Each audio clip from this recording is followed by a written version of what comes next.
day that we seem to be in where it's now okay to openly talk about and fantasize about and joke about and even call for the assassination of the President of the United States. As long as he's a conservative Republican, then it's okay.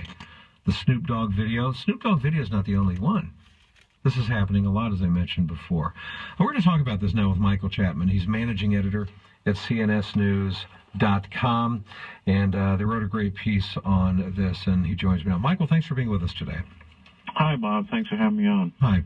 Thanks. I'm looking at this, and I think, okay, because it's not really just about Snoop Dogg, even though, quite frankly, in any other world, he'd be arrested for something like this. I couldn't do something like that over the radio. I'd get arrested, but it seems to be okay.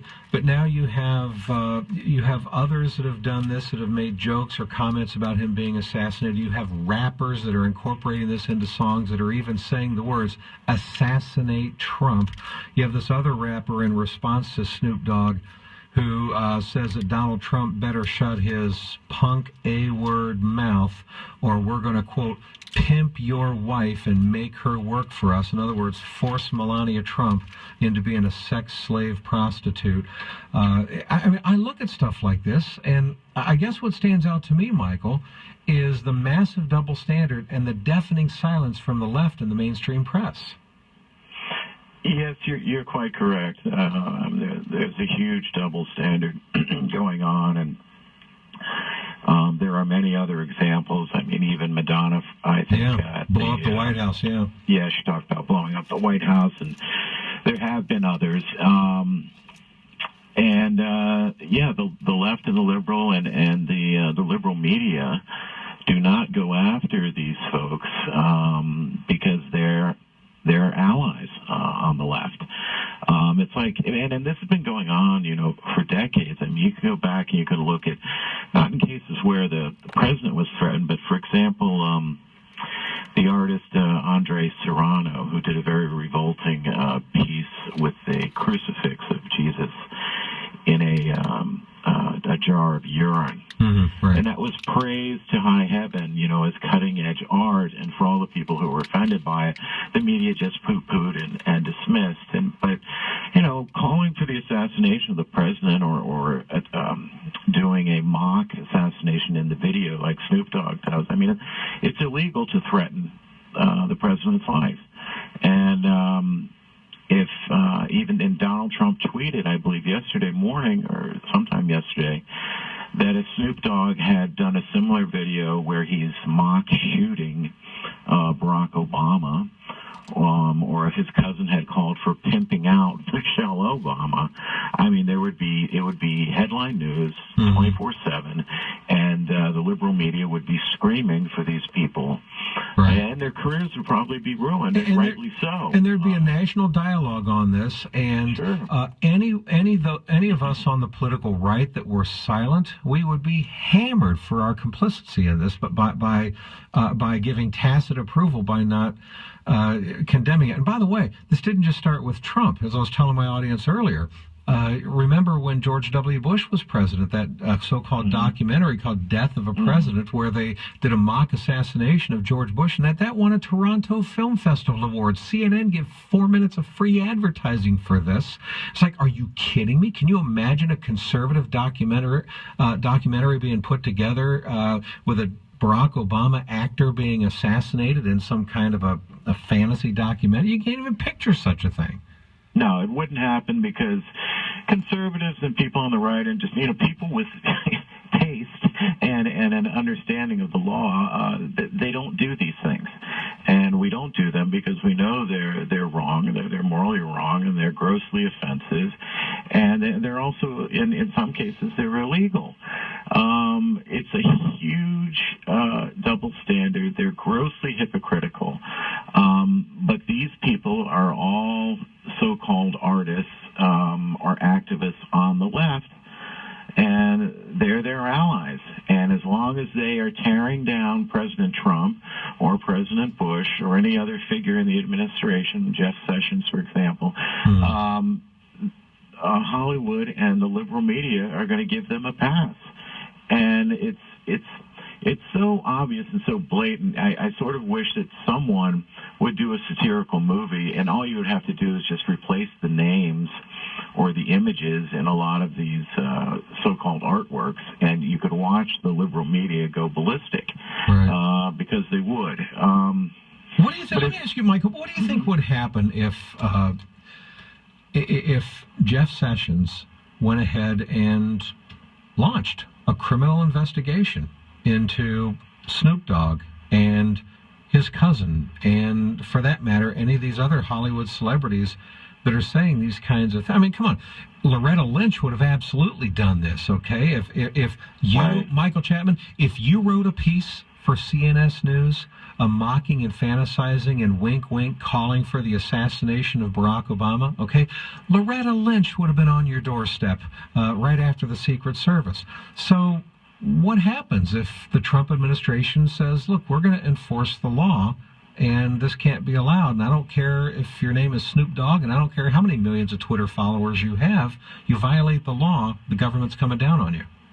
Well, if Jeff Sessions were to do that, I strongly suspect that the liberal media and Hollywood activists would immediately attack him as being racist, culturally insensitive, targeting artists and the free expression. They'd be screaming about the First Amendment. They'd be doing everything they could to defend these people and again, to tear down, whether it's Mr. Sessions or President Trump. That's what they would do, because these people are allies. The folks who are attacking Trump in the art world, if we can call it art to begin with, I don't believe it is. I mean, they want Trump gone. They want to destroy him. They want him out of the White House. The liberal media want the same thing.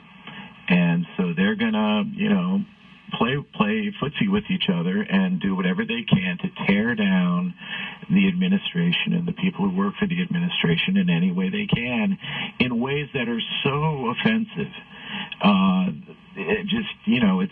It's incredible the things that they're saying about, not just Donald Trump, but also Jeff Sessions and Steve Bannon and Kellyanne Conway. I mean, it was 2 weeks ago when Kellyanne Conway was sitting on the couch in the Oval Office because she was trying to take a picture of a huge group of people, and there was a member of Congress who, and I'm paraphrasing, but he basically said something to the effect that, well, Kellyanne Conway looks familiar in that position. Right. And he was making a so-called joke about sex in the Oval Office. He didn't mention Bill Clinton, but, Remus could be the Clinton or the Kennedys and maybe others. But can you imagine if there were... Valerie Jarrett, maybe, or... Yeah, I mean, the left would go ballistic. But here was a member of Congress that was allowed to make this gross, crude, sexist joke in public about one of the chief counselor to the president, who's a woman, and the liberal media, they weren't upset about that. They were upset that Kellyanne was sitting on the couch with heels. Right. I mean, it's a clear double standard, like you said at the beginning. Why do you think it is that the Republicans just refuse to show the backbone that they should show? And honestly, I really think this is a prime opportunity with everything else going on right now. It's a prime opportunity for Mitch McConnell and Paul Ryan and just a bunch of the Republican leadership to get together, issue some kind of a joint statement and address all of this stuff and say this is absolutely not acceptable, and we are calling right now on our liberal Democrat colleagues to speak to your own ranks and to tell them to stand down, because and let's not let this become the new day in this country. And we're challenging the media to speak out against this as well. And just hammer it. I know Republicans are like, well, we don't want to get distracted by these issues. We got so many other things we're dealing with, Obamacare and okay, fine, but what really? Here's an opportunity to gain some political leverage by putting your opponents on the defensive. Why in the world would they not, at a minimum, seize this opportunity for political benefit, and at a maximum, actually try to clean up the atmosphere in this country as far as this kind of language goes? Oh, you're absolutely correct. They should be out there almost every day because these things crop up all the time, holding press conferences or speaking on the floor. But I think the press conferences would be far more effective. And I think people like Steve Bannon, are very well aware of how effective you can be by coming back and attacking the hypocrisy, exposing the double standard, and saying, this is not acceptable. And people respond to that, and I think in general, you can look back at the Trump presidential campaign and how he came out and said things that, my gosh, you would never expect a Republican politician to ever say that. And he did, and it was effective, and people loved it. And it worked in many ways. And, I agree with you. The Republicans should be doing that. They should be fighting back all the time on these issues, which may seem inconsequential, but, the culture is especially with the young people, that's what they're watching. They're not watching C-SPAN. They're watching their iPhones and YouTube and Instagram and these music people in Hollywood and the movies and John Oliver and Stephen Colbert, and they used to get all their news from Jon Stewart. That's what they're watching. And if the Republican leaders were more vocal and got out there and fought back, I think it would be extremely effective in countering this very dangerous, subversive, and just culturally destructive material that's out there. Yeah. And you're right. A lot of Republicans just don't do it. Last week I think Marco Rubio said some things. Yeah, he made one comment, which was good. I'm glad, but it's like, really? You got to get the isolated comment here or there?